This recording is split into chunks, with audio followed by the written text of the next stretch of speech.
प्रिय साधकों, प्रिय मित्रों, प्रिय दर्शकों, सभी को जय गुरुवर, जय महाकाल, जय महाआदिशक्ति। आप सभी साधक प्रेमियों का मेरे YouTube चैनल छत्तीसगढ़ी टोना मंत्र में स्वागत है। आज सभी साधकों के समकक्ष, सभी तंत्र साधकों के समकक्ष, सभी तंत्र साध्वियों के समकक्ष और संपूर्ण आम जनमानस के समकक्ष तंत्र का बहुत ही बहुमूल्य जो ज्ञान हमने प्रवाना नाम पुत्र प्राप्ति हेतु निसंतानों को संतान सुख प्राप्ति हेतु जो दिया हूँ, उसके आगे का कुछ गुढ़ रहस्य वर्णन करने जा रहा हूँ। उस मंत्र से भी रिलेटेड और अन्य औषधियों से रिलेटेड, जिसे दोनों का अगर समावेश मिला करके अगर किसी के पास वो उपलब्ध नहीं हो पाता हो तो इनमें से कोई भी 4-5 प्रकार के औषधियों का वर्णन करूंगा। कोई भी अगर आप लोग के समक्ष इन 4-5 जो वस्तुओं का मैं वर्णन करूंगा उनमें से कोई भी आपके समकक्ष उपलब्ध हो तो उसका उपयोग आप कर सकते हैं, जिससे लोकहित जनहित जन कल्याण कर सकते हैं। संतान सुख प्राप्ति के लिए बहुत ही अमोघ औषधि बताऊंगा और सृष्टि को चलायमान रखने के लिए एवं अभी के समय में नाना प्रकार के फास्ट फूड इत्यादि, बर्गर, पिज़्ज़ा और बहुत सारी ऑयली चीज़ों का सेवन करने से इंसान अपनी वो सब क्रियाएं को खोता चला जा रहा है जो पुत्र उत्पन्न करने में क्रियात्मक होता है। तो उन सब कमियों को दूर करने का रामबाण औषधि मंत्र हमने दे चुके हैं। औषधियों के ऊपर वर्णन करेंगे। तो आज का जो वर्णित है, जैसे कि प्रवाना नाम हमने दिया था, तो बहुत सारे साधकों का ये प्रश्न था, प्रवाना क्या है, बंगला पान क्या है और देसी पान क्या है। देखिए, पान का सब एक ही शैली है, अलग अलग पंथ के अनुसार उसका नाम चेंज किया गया है। जैसे कि कबीर पंथ में पान को प्रवाना नाम से जाना जाता है और प्रवाना अमृत तुल्य औषधि है और अमृत तुल्य पौधा है। उसमें अनंत गुण व्याप्त है, 64 दिव्य महाऔषधियों में भी वर्णित है। तो प्रवाना को जितना मैं जानता हूँ उसमें अनंत गुणों की खान है और अनंत रोगों में तत्काल तत्क्षण काट करने में समर्थवान है। देवों को प्रिय है, देवियों को प्रिय है। हर एक क्रियात्मक ऊर्जाओं को अपने अंदर समाहित करके और अन्यत्र भेजने में भी सामर्थ्यवान है। उसके ऊपर विशेष हम वीडियो बना करके प्रवाना के ऊपर हम बताएंगे आपको।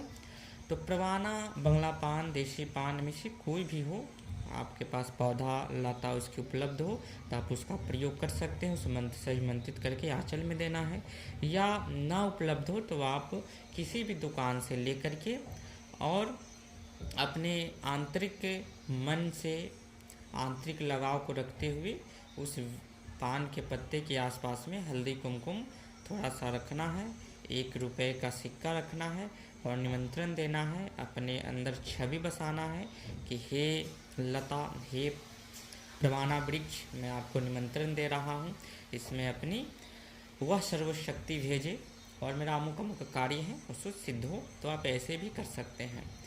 तो प्रवाना को अभिमंत्रित करना है, इसके ऊपर बता दिए। साथ ही उस मंत्र के माध्यम से बहुत सारे साधकों का ये सवाल था कि उसमें क्या रखें। तो आप सिर्फ प्रवाना में लौंग को साथ अभिमंत्रित करके दे सकते हैं खाने के लिए, या सफ़ेद प्लास वृक्ष, अभी पुष्प का सीजन है, आप सफ़ेद प्लास का अगर पुष्प मिले तो महा उपयोगी है संतान प्राप्ति के लिए। अनंत गुण है उसके अंदर, अनंत बीमारियों को तत्काल तत्क्षण काट करने में वो समर्थवान है। या पीला प्लास का पुष्प मिले तो भी काम चल जाएगा, और लाल भी मिले तो लाल का महत्व मतलब उस मामले में कम है। तीनों इस संसार में कोई भी औषधि, कोई भी जो आप दिखाई आपको देता है, कोई भी वृक्ष लता, छोटे से छोटे दुब्भी, घास फूस, जो भी चीज़ें हैं सब अनंत कार्यों में उपयोगी है। कोई का निरर्थक सृजन नहीं किया गया है। सब एक से बढ़ और अपने गुणों में महारत हासिल किए हुए हैं। तो उसके ऊपर भी चर्चाएं करेंगे। तो हम पलाश पुष्प को अभिमंत्रित करके साथ में दे सकते हैं या लौंग को पान के साथ अभिमंत्रित करके दे सकते हैं। तो अगर हम पान पत्ता को अभिमंत्रित करके देते हैं तो उसके साथ पलाश पुष्प नहीं देंगे। उसको पहले पान पत्ता को उसको ले लेना होगा अभिमंत्रित करके, और अलग से 1-2 दिन बाद उस पुष्प की एक टूसा, एक पुष्प या 2 पुष्प को मंथन करके बछड़े वाली गाय के दूध के साथ सेवन करना होगा। या सफ़ेद कटेरी का जो पुष्प है 2 पुष्प या 3 पुष्प को, अगर हरा है तो उसको अति कर लेंगे, नहीं तो किसी भी मटर के दाने की इतना आपको उसको पुष्प को ले करके गोल करके या पाउडर फॉर्म में चूर्ण बना लेंगे सुखा करके। तो उतने बराबर में गाय के दूध में बछड़े वाली हम उस पाउडर को अगर चूर्ण बनाए हैं या पूरा ताज़ा पुष्प दे रहे हैं तो उसे अभिमंत्रित करके देंगे। तो उसको गाय के बछड़े वाले दूध के साथ लेना होता है, उससे भी संतान की प्राप्ति होती है, गर्भ स्तंभन होता है। साथ ही सफ़ेद उड़हुल, सफ़ेद मदार जो होता है पुष्प, सफ़ेद अकौवा आँख वाला मदार नहीं, उड़हुल को भी मदार नाम से जाने जाते हैं। तो जो उड़हुल होता है उसमें जो सफ़ेद रंग का होता है उसे भी हम अभिमंत्रित करके पान के साथ दे सकते हैं। साथ ही पुत्रजीवा नामक बादाम की तरह वो होता है, उसे भी अभिमंत्रित करके दे सकते हैं। शिवलिंगी को भी अभिमंत्रित करके दे सकते हैं। सबको मटर इतने फॉर्म में ही, क्वांटिटी में ही लेना है गाय के दूध के साथ। तो यह रहा उपयोगी। इनमें से आप किसी भी औषधियों को अगर उस मंत्र के माध्यम से अभिमंत्रित करके और रजोधर्म के 6ठे दिन सुबह खाली पेट में आसमान की ओर मुख करके, उत्तर मुख हो करके और आसमान की ओर देखते हुए या पूरब मुख करके आसमान की ओर देखते हुए उसका सेवन करना होता है। ठीक है, यह स्मरण रहना चाहिए।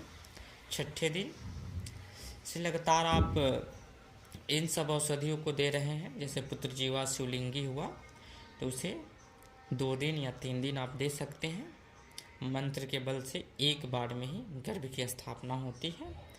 और आने वाले समय में जल्द ही हम नहावन की भी प्रक्रिया को बताएंगे, जिसके माध्यम से गर्भ सुनिश्चित ही ठहरना होता है। अगर तंत्र बाधा ना हो तो हमारी जो भी क्रियाएं बताए हैं उसके हिसाब से भी आपको एकदम 1000% गर्भ स्तंभित हो जाता है।